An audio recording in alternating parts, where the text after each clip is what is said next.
Hello दोस्तों, आप सभी का आपके अपने channel door step education point पर हार्दिक स्वागत है।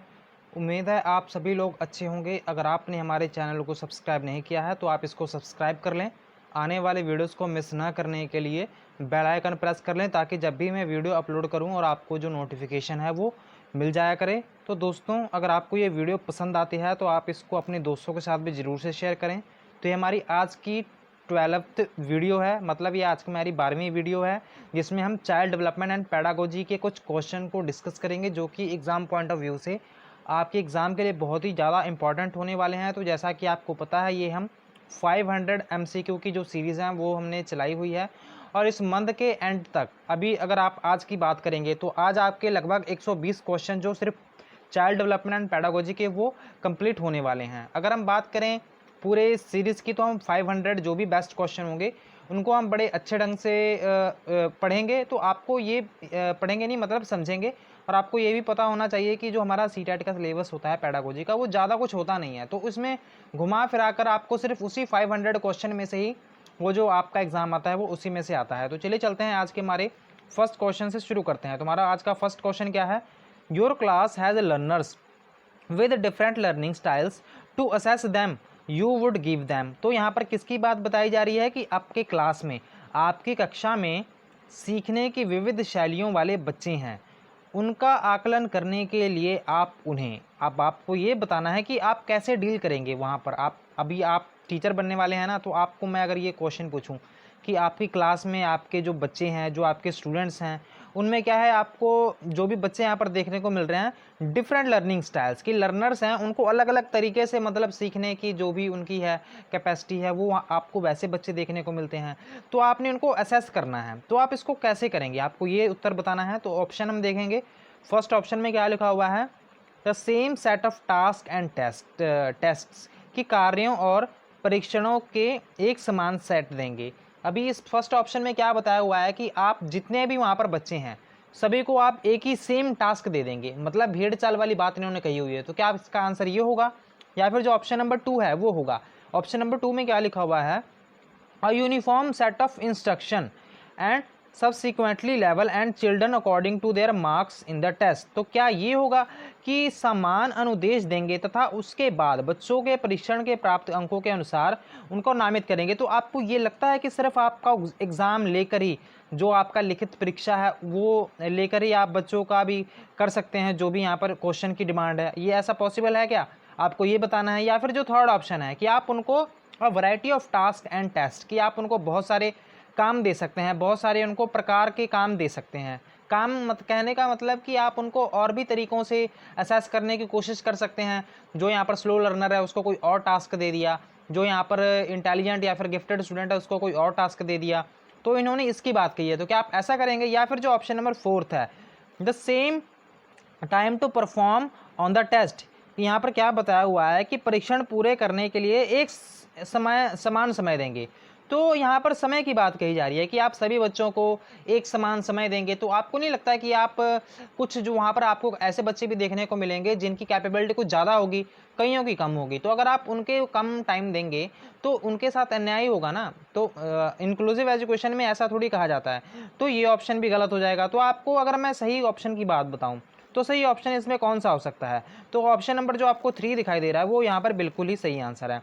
बाकी के ऑप्शन यहाँ पर क्यों गलत है उनकी बात भी हमने डिस्कस थोड़ी सी की है कि पहले ऑप्शन में ये लिखा हुआ है कि आप सभी को एक ही काम दे देंगे, ठीक है ना, मतलब कि समान रूप से आप किसी को भी टास्क दे दिया वो करते रहेंगे, तो ये गलत हो जाएगा। ऑप्शन नंबर 2 में भी यही बात कही हुई है कि आप एक समान जो इंस्ट्रक्शन है वो देंगे, ठीक है ना, ये भी गलत है। अगर हम यहाँ पर लास्ट ऑप्शन की बात करें तो यहाँ पर क्या बताया हुआ है कि द सेम टाइम, कि यहाँ पर सभी को समान समय दिया जाएगा, तो ये ऑप्शन होगा आपका, ये भी गलत हो जाएगा। तो ऑप्शन नंबर 4 भी गलत है। ऑप्शन नंबर जो 3 है आपका वो बिल्कुल ही सही है। अब चलते हैं आज के हमारे नेक्स्ट क्वेश्चन पर, जो कि हमारा आज का सेकंड क्वेश्चन है। तो यहाँ पर क्वेश्चन को पढ़ते हैं हम। Nowadays there is a tendency to refer to wrong concept of a children as alternative conception, this could be attributed to. तो यहाँ पर आपको ये बताना है कि आपने आजकल जो भी बच्चे देखे हैं तो उनमें कुछ रॉन्ग कंसेप्ट हैं, ठीक है ना। आजकल के बच्चों की गलत धारणाओं को वैकल्पिक धारणाएं कहने की एक प्रवृत्ति है, इसे कहा जा सकता है। क्या कहा जा सकता है? तो यहाँ पर जो भी कुछ बच्चे होते हैं तो कुछ वो गलत धारणाएं जो अपने मन में है वो बैठा लेते हैं। तो आपको ये बताना है ऑप्शंस पढ़कर कि इसमें से सही ऑप्शन कौन सा होगा, कि ये जो बात बताई गई हैं इनमें से कौन सा जो ऑप्शन होगा वो सही होगा। तो आपको ये बताना है कि चिल्ड्रन यहाँ पर जो फर्स्ट ऑप्शन से हम शुरू करते हैं। फर्स्ट ऑप्शन में क्या लिखा हुआ है कि recognition that children are capable of thinking and their thinking is different from that of adults. तो आपकी इसका ये आंसर हो सकता है कि ऑप्शन नंबर जो आपका फर्स्ट में क्या लिखा हुआ है कि पहचानना कि बच्चे सोच सकते हैं और उनकी सोच प्रौढ़ों से भिन्न होती है, ठीक है ना। या फिर ऑप्शन नंबर 2 होगा कि children's understanding bring nonsense and their being passive in their on learning, की भी बच्चों की समझ में सूक्ष्म भेद करना, उनकी अपनी सीखने के प्रति निष्क्रिय रहना। या फिर using fancy term to describe children errors, की जो भी यहाँ पर बच्चों की जो टर्म है बच्चों की गलतियों की व्याख्या के लिए मनोहारी शब्दों का प्रयोग करना। या फिर children being thought as a adult like in the thinking, कि भी बच्चों की उनकी सोच में प्रौढ़ों के समान मानना। तो दोस्तों अगर हम बात करें तो आप ये तो हमें पता है कि थिंकिंग कैपेसिटी जो होती है वो बच्चे की भी सेम होती है, वो पुरुषों की भी सेम होती है, बट उनका सोचने का थोड़ा सा तरीका होता है वो अलग होता है, ठीक है ना। तो यहाँ पर वही बात तो कही हुई है चौथे में कि children being thought of a adult like, कि भाई वो अडल्ट की तरह ही सोचते हैं। तो ये दोस्तों ये ऑप्शन थोड़ा सा गलत है। अगर हम यहाँ पर बात करें थर्ड ऑप्शन की, तो ये भी फैंसी टर्म की बात कही जा रही है कि आप उनका इस्तेमाल उन जो भी फैंसी टर्म्स हैं उनको आप उनके लिए करेंगे, ठीक है, जो भी बच्चे गलतियां करते हैं। तो क्या ये भी गलत हो जाएगा? अगर हम बात करें यहाँ पर सेकंड ऑप्शन की, तो यहाँ पर क्या लिखा हुआ है चिल्ड्रन अंडरस्टैंडिंग बीइंग नॉन्स्ड and they are being passive in their on learning, कि जो भी यहाँ पर बच्चे कुछ सीखते हैं या फिर जो भी उनका मिसकंसेप्शन है वो एक नासमझ वाली बात यहाँ पर बताई हुई है, ठीक है ना। तो ये ऑप्शन भी यहाँ पर गलत हो जाएगा। अगर हम यहाँ पर बात करें ऑप्शन नंबर फर्स्ट की, तो यहाँ पर क्या लिखा हुआ है recognition that children are capable of thinking, कि भाई ये पहचानना कि बच्चे सोच सकते हैं और उनकी सोच प्रौढ़ों से भिन्न होती है। तो मैंने भी तो आपको यही कहा था ना कि थिंकिंग जो कैपेसिटी है वो तो सेम होगी, बट थिंकिंग का जो वे है, ठीक है ना, तो वो डिफरेंट हो सकता है। तो यहाँ पर वही तो बात बताई हुई है कि जो थिंकिंग है वो डिफरेंट हो सकती है, बट जो कैपेसिटी होती है वो सेम होती है। तो यहाँ पर वही बात बताई हुई है ऑप्शन नंबर फर्स्ट में कि recognition that children are capable of thinking, कि भाई सोचने में तो वो ठीक है, and their thinking is different from that of adults, कि वो जो अडल्ट होते हैं वो उनसे थोड़ी सी डिफरेंट होती है। तो ऑप्शन नंबर जो आपका फर्स्ट है वो यहाँ पर बिल्कुल ही सही आंसर है। तो चलिए चलते हैं अब हमारे जो हमारा इसका फर्स्ट ऑप्शन जो है वो बिल्कुल ही सही है। अब हम चलते हैं आज के हमारे नेक्स्ट क्वेश्चन पर। तो इसको देखते हैं, which one of the following best describe a teacher roles in middle schools in classroom. तो आपको ये बताना है कि निम्नलिखित में से कौन सा एक माध्यमिक विद्यालय की कक्ष में शिक्षा की भूमिका को सर्वोत्तम उचित वर्णन करता है। आपको ये बताना है कि using power point presentation to give lecture, की व्याख्या करते समय पावर पॉइंट प्रोजेक्शन का भी प्रयोग करना, जैसे कि मैं आपको यहाँ पर पावर पॉइंट से ही पढ़ा रहा हूँ। तो क्या आप यहाँ पर बात क्वेश्चन में पूछा क्या हुआ है कि विच वन ऑफ द फॉलोइंग, कि नीचे दिए गए स्टेटमेंट में से जो टीचर का रोल है मिडिल स्कूल क्लासरूम में तो वो बेस्ट किस में डिस्क्राइब कर रहा है। तो क्या टीचर अगर पावर पॉइंट से पढ़ा दिया, मैंने पावर पॉइंट से आपको पढ़ा दिया, आप तो चलिए आप तो खुद ही टीचर बनने वाले हैं, तो आपको क्या लगता है कि ये बेस्ट है आपके लिए, या फिर discouraging multiple perspective and focusing on unidimensional perspective, कि भाई बहु प्रक्षेपों को निष्क्रिय रूप करना तथा एक आयामी प्रतिक्षेप पर केंद्रित होना। तो क्या ये होगा, या फिर प्रोवाइडिंग अपॉर्चुनिटीज फॉर डिस्कशन, कि आप उनको अवसर प्रदान करेंगे। अवसर कहने का मतलब ये कि आप उनको नए नए अवसर देंगे, मौके मिलेंगे बच्चों को जिनमें बच्चे जो भी अपनी स्किल्स है उसको डेवलप करने पाएँ। या फिर जो ऑप्शन नंबर 4 है उसमें क्या लिखा हुआ है कि promoting student to compete among themselves for the first position, कि यहाँ पर बच्चों में आप एक भावना होती है ना compete करने की कि भाई मैं आगे निकलूंगा। तो आपको नहीं लगता कि ये अगर ऐसा बच्चे सोचने लग जाएंगे तो उनमें एक दूसरे में नफरत भी पैदा हो जाएगी एक दूसरे के लिए। कई बार आपने क्लास के स्टूडेंट्स को भी देखा होगा तो वो कुछ जेलसी कर रहे होते हैं कि यार उसके नंबर आ कैसे गए इतने। तो कहीं हद तक ये देखा जाता है कि ये थोड़ा पॉइंट ठीक भी है, इसके बिना जो डेवलपमेंट है वो होता नहीं है, बट ये हम इसको इग्नोर करते हैं, इस बात को, इसको हम ज़्यादा जोर प्रमोट करते नहीं हैं। तो ये ऑप्शन भी गलत हो जाएगा। जो ऑप्शन नंबर 2 है वो भी गलत है और ऑप्शन नंबर फर्स्ट है वो भी गलत है। तो सिर्फ पावर पॉइंट प्रेजेंटेशन से आपने पढ़ा दिया तो ये आपका यही सिर्फ मेन टीचिंग का उपदेश नहीं है, ठीक है ना। तो यहाँ पर हम बात करें बेस्ट की, तो आप क्या करेंगे, प्रोवाइड अपॉर्चुनिटीज फॉर डिस्कशन, कि आप उनको बहुत सारी अपॉर्चुनिटीज़ प्रोवाइड करेंगे जिनमें चर्चाओं में भाग लेने के लिए अवसर जो होंगे वो आप उपलब्ध करवाएंगे। तो अब हम चलते हैं आज के हमारे नेक्स्ट क्वेश्चन पर, जो कि हमारा आज का 4th क्वेश्चन है। और दोस्तों, सेशन खत्म होने के बाद आपने अपने मार्क्स को भी जरूर से कमेंट करना है कि आपके कितने मार्क्स यहाँ पर आए हैं। तो चलिए देखते हैं क्वेश्चन को। विच one of the following statement about motivation and learning is correct. तो आपको यही बताना है कि अभी प्रेरणा और अधिगम के बारे में निम्नलिखित में से कौन सा कथन सही है। तो आपको यही बताना है। तो दोस्तों, अगर हम यहाँ पर बात करें मोटिवेशन एंड लर्निंग की, तो यहाँ पर आपका जो भी प्रेरणा होती है ना, जैसे कि अभी आप कुछ भी सीख रहे हैं, तो मैं आपको मोटिवेशन का मतलब समझा रहा हूँ। तो अभी आपने क्या किया, मोटिवेशन, तो आपको मोटिवेशन आ रहा होगा ना कि भाई मैंने इस बार सीटेट क्लियर करना है। चाहे ऐसा भी हो सकता है कि आप पिछली बार भी, आपने लास्ट टाइम भी सीटेट का एग्जाम दिया और आपसे क्लियर ना हुआ हो, तो आप में थोड़ी बहुत मोटिवेशन आई होगी, यार मेरा सिर्फ थोड़े से मार्क्स से रह गया, इस बार तो मैं ना अच्छे ढंग से भी प्रिपेयर करूंगा या करूंगी और मैं सीटेट में अच्छे मार्क्स लेकर ही रहूंगा। तो कई बार ऐसी भावना आती है कि नहीं आती है आप में, यही तो मोटिवेशन है आपकी। तो ये मोटिवेशन भी 2 प्रकार की होती है, इंट्रिंसिक होती है, एक्सट्रिंसिक होती है। इसके बारे में डिस्कस करेंगे, पहले हम अपने क्वेश्चन को देख लेते हैं।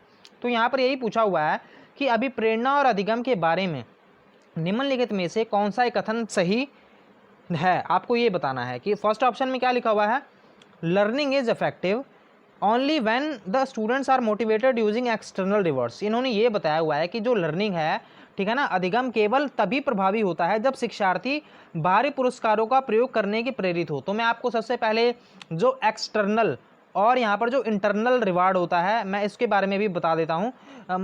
तो यहाँ पर जो एक्सटर्नल रिवार्ड मतलब ये कि आपको ना, एक्सटर्नल रिवॉर्ड का मैं आपको भी मतलब बता रहा हूँ कि एक्सटर्नल रिवॉर्ड मतलब कि बच्चा है जो, उसको कुछ यहाँ पर ट्रॉफी दी जा सकती है। जैसे कि मान लीजिए आपने बच्चे को कहा कि अगर आप ना ये पाठ याद करके आएंगे तो मैं ना आपको एक चॉकलेट ला कर दूंगा, ठीक है ना। तो आप अगर ऐसा कह रहे हैं तो बच्चे पढ़कर आएंगे, जरूर पढ़कर आएंगे। तो उनमें ये कौन सी भावना है, ये एक्सटर्नल रिवॉर्ड लेने की भावना है।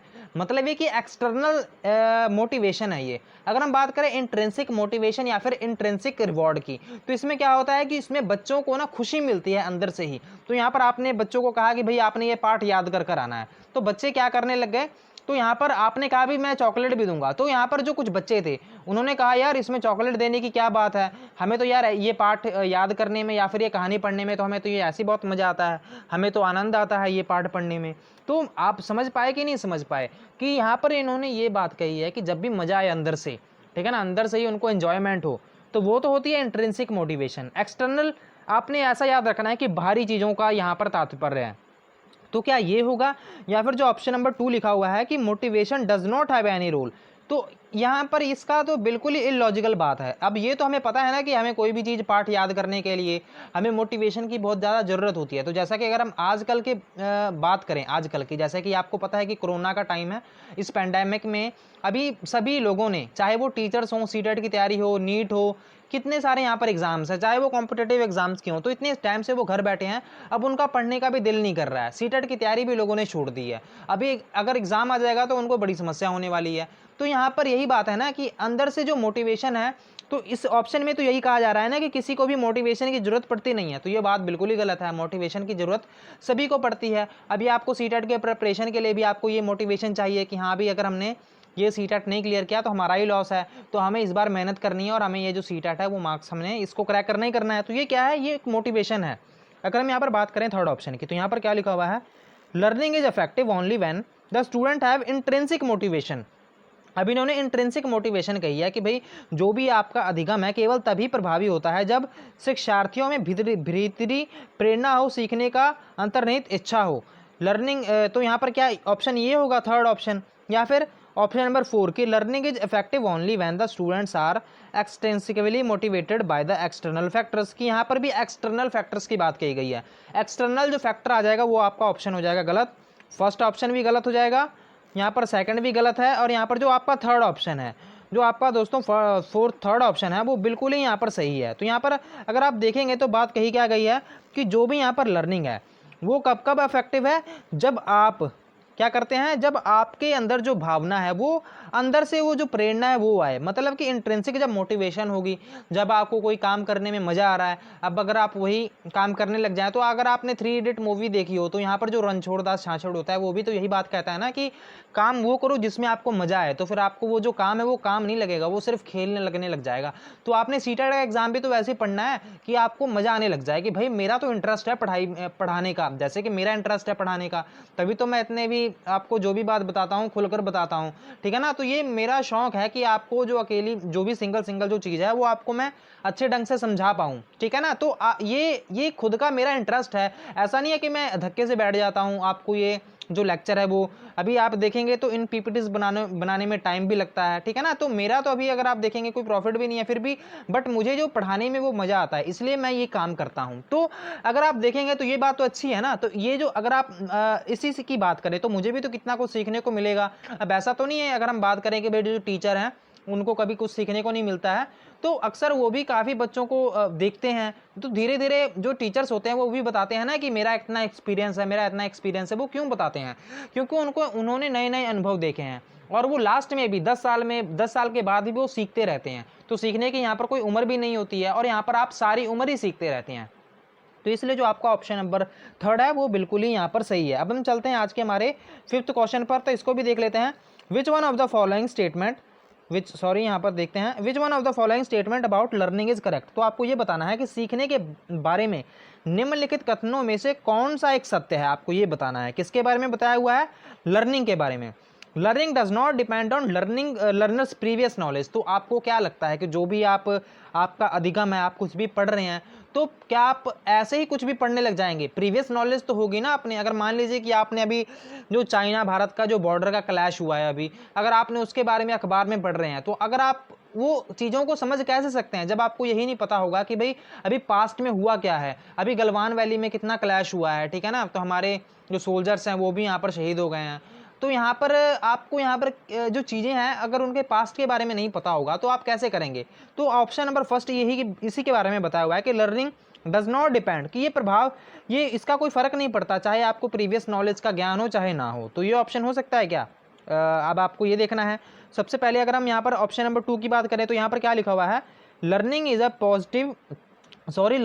पासिव रिसेप्टिव प्रोसेस, की जो सीखना एक निष्क्रिय ग्रहणशील प्रक्रिया है। तो ये कैसे आप कह सकते हैं कि भाई जो लर्निंग है वो पासिव रिसेप्टिव प्रोसेस है।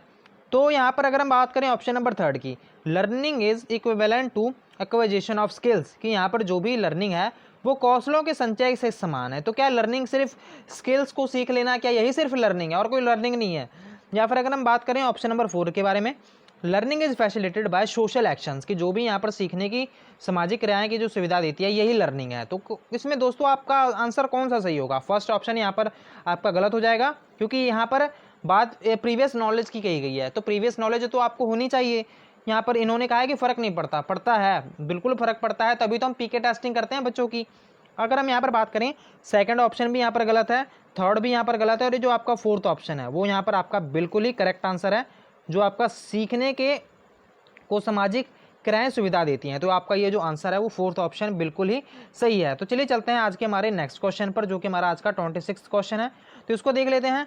विच one of the following is an important activity to enable children to learn, कि निम्नलिखित में से कौन सा एक महत्वपूर्ण गतिविधि बच्चों को सीखने के लिए सक्षम बनाती है। तो आपको ये बताना है कि डायलॉग होगा, रिवॉर्ड होगा, लेक्चर होगा या इंस्ट्रक्शन होगा, संवाद, पुरस्कार, व्याख्यान या फिर निर्देश। इन्होंने क्या पूछा हुआ है कि कौन सी ऐसी गतिविधि है जो बच्चों को सीखने के लिए सक्षम बनाती है। तो क्या डायलॉग से बच्चा कुछ सीख सकता है, या फिर अगर आप उसको रिवॉर्ड देंगे या फिर आप सिर्फ लेक्चर देकर चले जाएंगे तो क्या बच्चा सीख पाएगा, या फिर आप सिर्फ इंस्ट्रक्शन ही देंगे तो वो सीखेगा। तो दोस्तों यहाँ पर जो आपका सही आंसर है वो आपका हो जाएगा ऑप्शन नंबर जो आपका सेकंड है, ठीक है ना, जो रिवॉर्ड है वो यहाँ पर बिल्कुल ही सही आंसर है, ठीक है ना। तो यहाँ पर जो आपका सेकंड ऑप्शन है रिवॉर्ड, मतलब कि जो अगर आप पुरस्कार देंगे बच्चों को, तो यहाँ पर क्या बताया हुआ है कि ये जो ऑप्शन है, ठीक है ना, ये इंपॉर्टेंट एक्टिविटी है कि बच्चे सीखना शुरू कर देते हैं। तो चाहे वो आप कह सकते हैं कि रिवॉर्ड के लालच से ही सही, बट वो सीखना तो शुरू कर देते हैं ना। तो ये भी ऑप्शन बिल्कुल ही सही है। तो अब हम चलते हैं आज के हमारे नेक्स्ट क्वेश्चन पर। तो ये हमारा आज का 27th मतलब कि 7th क्वेश्चन है, और यहाँ पर देखते हैं which one of the following statement about development is correct. तो आपको ये बताना है कि विकास के बारे में निम्नलिखित में से कौन सा कथन सही है। Development changes go forward in a straight line, कि जो विकास है वो एक सीधी लाइन में जाता है। अब आप कैसे कह सकते हैं कि जो विकास है वो सीधी लाइन में जाता है, ठीक है ना। तो क्या ये सही है?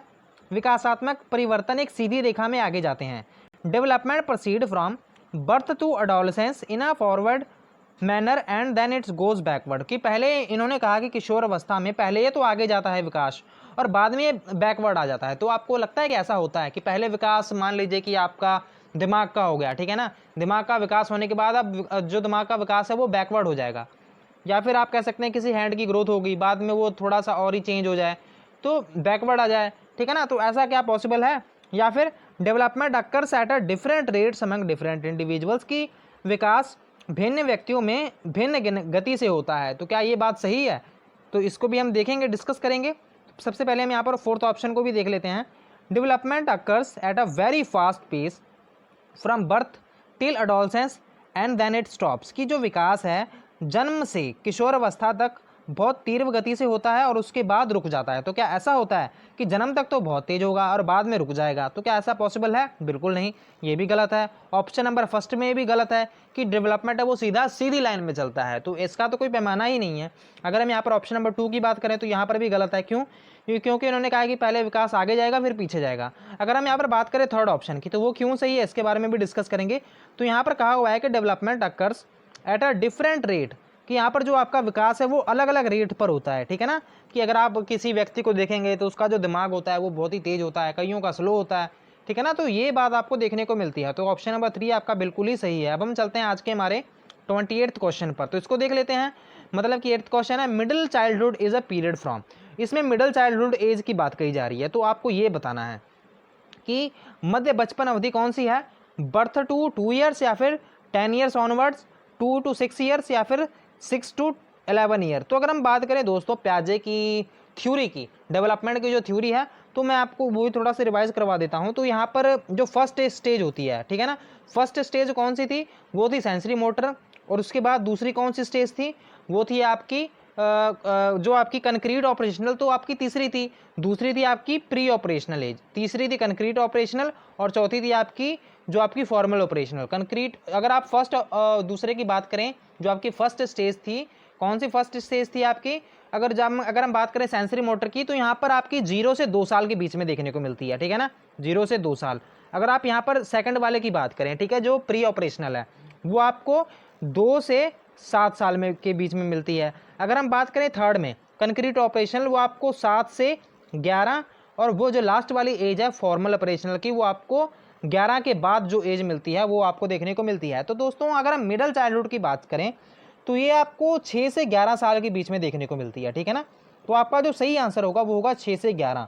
तो अगर हम बात करेंगे आपको लगभग कंक्रीट ऑपरेशनल एज में, ठीक है ना, तो आपको ये इस एज में देखने को मिलता है। तो हमारा सही आंसर कौन सा है, हमारा सही आंसर जो आपका है वो आपका option number 4 is the right answer, ठीक है ना। दोस्तों आपको समझ आ गया होगा।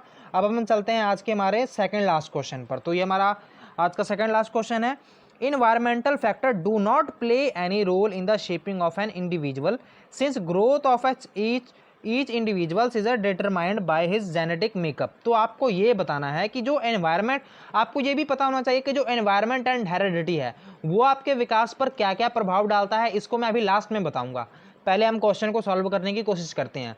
environmental factor do not play any role in shaping an individual since growth of each individual is determined by his genetic makeup this statement is। तो आपको क्या बताना है कि किसी व्यक्ति को आकार देने में वातावरण के घटकों की कोई भूमिका नहीं होती, क्योंकि प्रत्येक व्यक्ति की बुद्धि उसकी अनुवांशिक संरचना से निर्धारित होती है। तो क्या ऑप्शन होगा इसका, दिस स्टेटमेंट इज, ये क्या है, ठीक है ना। तो यहाँ पर ये कहा जा रहा है कि एनवायरनमेंट जो फैक्टर होता है वो बिल्कुल ही प्रभावित नहीं करता है, और यहाँ पर जो आपकी ग्रोथ है वो किसके द्वारा होती है, जेनेटिक मेकअप। जेनेटिक मेकअप का कहने का मतलब ये है कि जो आपके पेरेंट्स हैं, आपने कई बार ऐसे बच्चों को देखा होगा जो मोटे होते हैं, उनके बच्चे भी मोटे होते हैं। जो पेरेंट्स जिन पेरेंट्स के यहाँ पर चश्मे लगे होते हैं उनके बच्चों को भी लगे होते हैं। तो यहाँ पर उसी की बात कही जा रही है कि उनका दिमाग भी उसी तरह होता है। कई बार आपने ये भी देखा होगा। तो अब आपने ऑप्शन को पढ़ना है। ऑप्शन नंबर फर्स्ट में लिखा हुआ है कि ये करेक्ट है, ठीक है। क्या लिखा हुआ है कि ये correct sense genetic makeup of an individual is a very strong, कि भाई ये जो जेनेटिक मेकअप होता है ये बहुत ही स्ट्रॉन्ग होता है, इसलिए करेक्ट है। तो आपको ये लगता है ये सही है। या फिर ऑप्शन नंबर जो 2 है वो क्या लिखा हुआ है, इनकरेक्ट, ये सही नहीं है। Since there have been several researches, यहाँ पर बहुत सारी ऐसी रिसर्चेज हुई हैं, यहाँ पर इन्होंने ये प्रूव किया है कि environment can have a major influence on a development, कि ठीक नहीं है, क्योंकि यहाँ पर बहुत से शोध यह सिद्ध करते हैं कि विकास में वातावरण का बहुत ही बड़ा प्रभाव पड़ सकता है। तो क्या ये सही है या फिर correct, since there have been several researches to prove that genetic makeup alone predict, तो यहाँ पर इसकी भी अलोन की बात कही जा रही है कि सिर्फ जो जेनेटिक मेकअप है वो यहाँ पर प्रभाव बहुत ज़्यादा डालता है। तो क्या ये सही होगा, ठीक है, क्योंकि बहुत से शोध यह सिद्ध करते हैं कि अनुवांशिक पदार्थ ही व्यक्ति के विकास से जो आपकी भविष्यवाणी करता है। या फिर जो आपका ऑप्शन नंबर 4 है कि ये सही नहीं है, since environmental factor contribute little, कि ये बहुत ही थोड़ा सा कंट्रीब्यूट करते हैं इंडिविजुअल की ग्रोथ में। तो दोस्तों अगर हम बात करें कि जो आपका ये हेरिडिटी या फिर जो एनवायरनमेंट है, आप पहली बात तो ये कि आप डिसाइड नहीं कर सकते कि कौन कितना प्रभाव डालेगा। तो हम ये मान के चलते हैं कि जो आपकी हेरिडिटी और एनवायरनमेंट है ये दोनों पूरा जो है अपना कह सकते हैं कि जो प्रभाव है वो बच्चे के विकास पर डालते हैं। तो अगर दोस्तों अगर आपको कोई माहौल मिला ही नहीं, मान लीजिए आप किसी डॉक्टर के बेटे हैं, ठीक है ना, तो आपसे एक्सपेक्टेशन की जा रही है कि आपका जो दिमाग है वो भी आपके डैड की तरह ही है, तो आप डॉक्टर ही बनेंगे। तो दोस्तों आपका दिमाग तो मान लीजिए कि यहाँ भी स्ट्रांग है, और आपको जो माहौल है वो डॉक्टर वाला दिया ही ना गया, तो आप डॉक्टर कैसे बनेंगे। तो जो आपका इन्वायरमेंट है, ठीक है ना, जो आपका एनवायरनमेंट मतलब कि जो आपका वातावरण है, और जो आपका आप कह सकते हैं कि वातावरण के साथ साथ जो आपका हेरिडिटी है, जो आपके पेरेंट्स से जो भी कैरेक्टरिस्टिक्स हैं वो आप में ट्रांसफ़र हुए हैं, ये दोनों ही बहुत ही ज़्यादा प्रभाव डालते हैं। अगर आप क्वेश्चन में यहाँ पर देखेंगे तो यहाँ पर बात कही जा रही है कि जो पर्यावरण है आपका, ठीक है ना, वो वातावरण वो बिल्कुल ही प्रभाव नहीं डालता, सिर्फ जो जेनेटिक मेकअप मतलब कि जो हेरिडिटी है वो ही प्रभाव डालती है। तो दोस्तों ये ऑप्शन कैसे सही हो सकता है।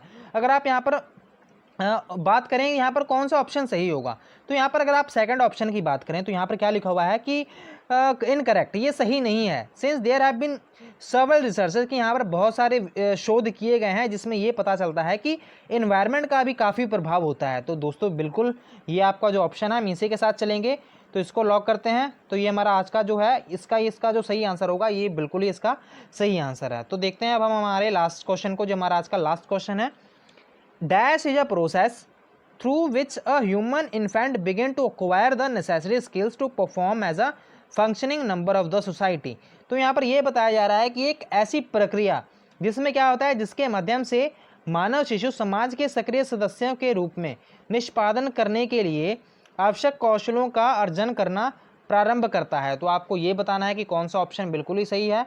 तो दोस्तों अगर हम बात करें यहाँ पर फर्स्ट ऑप्शन की, तो यहाँ पर क्या लिखा हुआ है कि सोशलाइजेशन। तो यहाँ पर अगर हम बात करें सोशलाइजेशन होता क्या है, तो सोशलाइजेशन में अगर हम बात करें, जो आपका सही ऑप्शन है मैं आपको सीधा सीधा यही बता देता हूँ कि आपका यहाँ पर जो सोशलाइजेशन है वो बिल्कुल ही सही आंसर है। तो जो भी बच्चा समाज से या फिर घर से, ठीक है ना, वो सीखता है। तो सोशलाइजेशन इज अ प्रोसेस, ये एक ऐसी प्रोसेस है जिसमें जो ह्यूमन इन्फेंट हैं, जो बच्चे हैं, वो क्या करते हैं, जो नेसेसरी स्किल्स है समाज में जीने के लिए, जो आपको स्किल चाहिए वो आपको एक्वायर कराने में मदद करता है, जिससे आप फंक्शन कर पाएँ, इस सोसाइटी में जी पाएँ, ठीक है ना। तो आपका जो फर्स्ट ऑप्शन है वो बिल्कुल ही यहाँ पर सही है। अब हम डिस्कस कर लेते हैं कि जो सोशलाइजेशन है वो यहाँ पर कितने प्रकार का होता है। सोशलाइजेशन आपको दो प्रकार का, जो आपका समाजीकरण है वो आपका दो प्रकार का देखने को मिलता है, एक तो है प्राइमरी और एक तो है सेकेंडरी। मेनली आपके एग्जाम में इन्हीं दोनों से बहुत ज़्यादा क्वेश्चन पूछे जाते हैं कि प्राइमरी और जो आपका सेकेंडरी है वो कौन कौन सा है। तो प्राइमरी की बात करें तो जो आपका घर है, फैमिली हो गया, जो आपका नेबरहुड है, जो आपका पीर हो गया, ठीक है, मतलब कि जो आपके साथी हैं, ये सभी क्या हैं, ये सभी प्राइमरी हैं। अगर हम बात करें सेकेंडरी का, तो जैसे कि स्कूल हो गया, लाइब्रेरी हो सकती है, और भी यहाँ पर बहुत सारी जो चीज़ें हैं वो सभी क्या हैं, वो सभी सोशलाइजेशन का सेकेंडरी सोशलाइजेशन का वो पार्ट है। तो दोस्तों उम्मीद है आपको ये जो सेशन होगा जिसमें बहुत ज़्यादा मज़ा आया होगा और आपको सारी चीज़ें बहुत ही अच्छे ढंग से समझ आ गई होंगी। अगर आपको ये सेशन हेल्पफुल लगा हो तो आप इसको ज़रूर से इस लाइक कर लें और अपने दोस्तों के साथ भी इस वीडियो को ज़रूर से शेयर कर लें। अगर आपने हमारे चैनल को सब्सक्राइब नहीं किया है तो आप हमारे चैनल को सब्सक्राइब भी कर लें। और दोस्तों प्लीज़ हमें ज़रूर से सपोर्ट करें, आप हमारी इस वीडियो को ज़्यादा से ज़्यादा शेयर किया करें अपने व्हाट्सएप ग्रुप्स में। Thank you so much for watching, God bless you all.